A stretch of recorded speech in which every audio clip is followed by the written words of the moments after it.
So this is our first video about our travels since April 2025. I'm Sara Akhil. Just want to be able to share our story and also have a log so that we can look back on our travels and our decision making over the next couple of years. The reason that we left London was because we wanted to set up, yoga, art, event space, lifestyle, business, something that was more than just sort of working and commuting around London, but something that allowed us to live in nature, probably make more money than we were making in London, or at least living less expensively.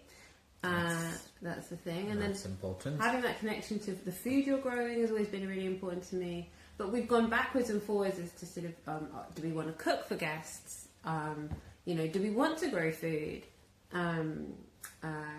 Sort of how much involvement in the day-to-day with the guests are we wanting to do?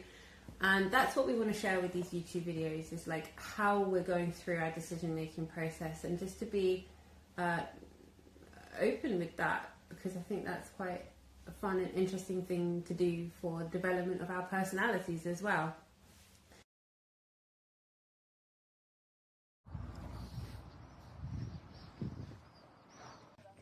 Spain? Portugal. I always come.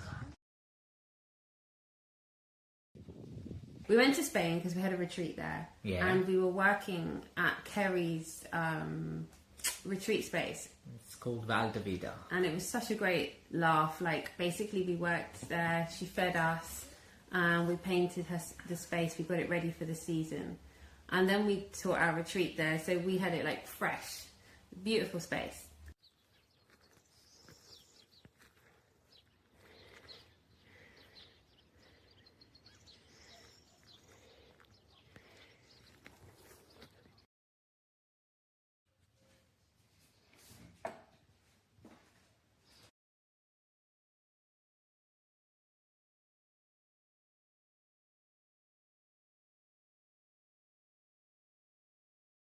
So then we went to Portugal, and we were volunteering at Susie and Francois's place, and had just the most gorgeous few weeks there. Every morning we would be renovating, and every afternoon we were gardening, and that was through Workaway. Workaway's been really good for us there, hasn't it? Workaway's been pretty handy, especially with regarding you can stay, accommodation is provided, in some places food as well, and so it gave us an opportunity to just explore some interesting areas.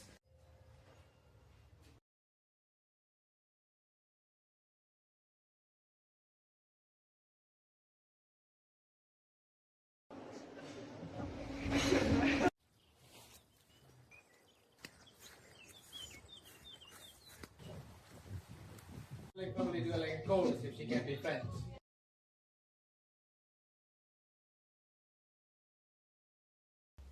And we drove up towards Porto, and then from Porto we went further north. Yeah, we went to the border. Yeah, it was a really beautiful place. I forgot the name of it. Geras. Oh, Geras. That's a beautiful area, but very quiet. It's good. And wet. We came to Scotland. We came back, yes. And then we were working in a bed and breakfast called the Garvault, and it was a laugh. Like, it was a really interesting experience. So they also offer dinner, but that's pretty much because it's so isolated. Yeah. There's nowhere else to eat, so they had to. And I think that was a big emotional, physical burden on anyone who runs a business. Is if you have to provide breakfast and provide dinner, then then there's issues with staffing and your own energy levels. Like, that was, some days were like 10-12 hours for both of us and everybody else there. So can't even imagine how they manage that space when they don't have help.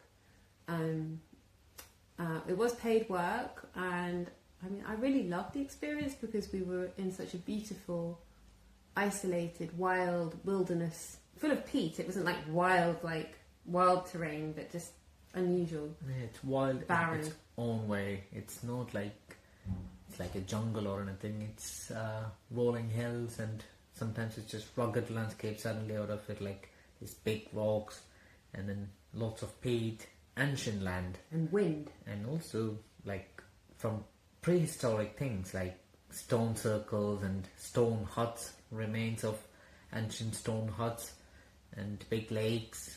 And the amazing Ollie who took us everywhere. Yeah.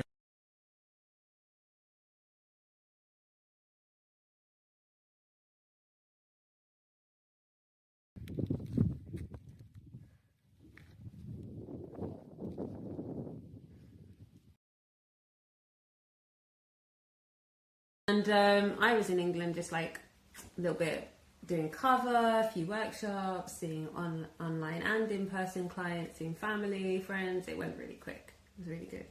Good to spend time. And then I came to India and we launched ourselves into our experience of travelling up to Darjeeling. So the first time I've actually been East India, Northeast. Northeast India, and Kolkata was startling. I mean, there are lots of projects coming to Kolkata, but its current condition is, you can see that it had a rich past in the past, but at the moment it's really struggling, and also on the other hand, there is this lots of modernity being introduced with big projects, but how it's gonna come out of this? And it's really a struggling city, but it's probably with huge potential.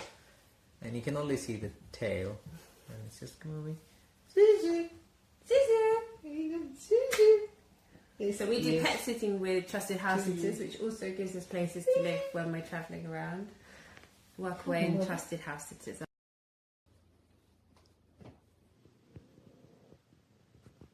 I wanted to join the HMI Basic Mountaineering course, which is a 30-day course where for the first 10 days you go through various different grueling physical tests, and then eventually you get let up on the mountain 4,500 meters above sea level, and the idea is that you have to be able to manage the altitude. And because I have a condition called Graves' disease, which is a thyroid issue, means I have to take medication every day, and it's an autoimmune condition which can spike when you're at altitude.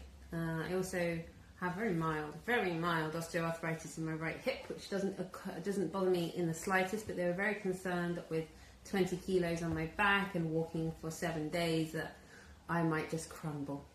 When they said we advise you not to go, I was like, I fought it tooth and nail. No, I have to go. I spoke to the medical officer. I was like, I have to go. I thought about it and I thought, well, what's this life for? And what am I trying to prove? So I thought, well, I'll go to Goa and I'll just go and have a really nice time. I'll go and rent an apartment and be in the sunshine and earn money online, which is how I make money. It's just like teaching yoga online, see my clients. So I decided that I'll continue with the course, and I went to HMI. I joined the course, and the first 2 weeks were mostly, the training. That's our mic.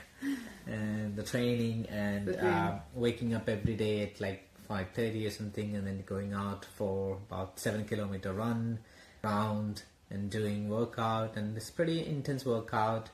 And then at the end of the second week we had this test. So Kanchenjunga is surrounded by about a few different mountains, and all of them are really pretty high. And Kanchenjunga, I'm not sure exactly how high it is, but it's the third highest mountain, and the rest of them are still probably about 100 or 200 meter difference. But when you're climbing a mountain, that 200 meter is a huge difference. But anyways, and we did a 40 kilometers trek or something. Took us 2 days. It was very hard, difficult trek, carrying about 23 kilogram of pack. It was really tricky, difficult experience. There was ice training, how to use your ice axe and crampons, and how do you climb a glacier, how do you cross it, all of this. And while doing all of this, I think I got sick, and there were many people who got sick. So I decided that I don't actually want to push myself too hard. Many people, it makes sense for them. They might feel like they want to, push, and you can do it. Human body is, capable of doing many things, impressive things, but it wasn't for me. So I decided that I am gonna come back. So we spent some time in Goa looking for properties and and a suitable place to start our business, and all of those details we can explain in the next video.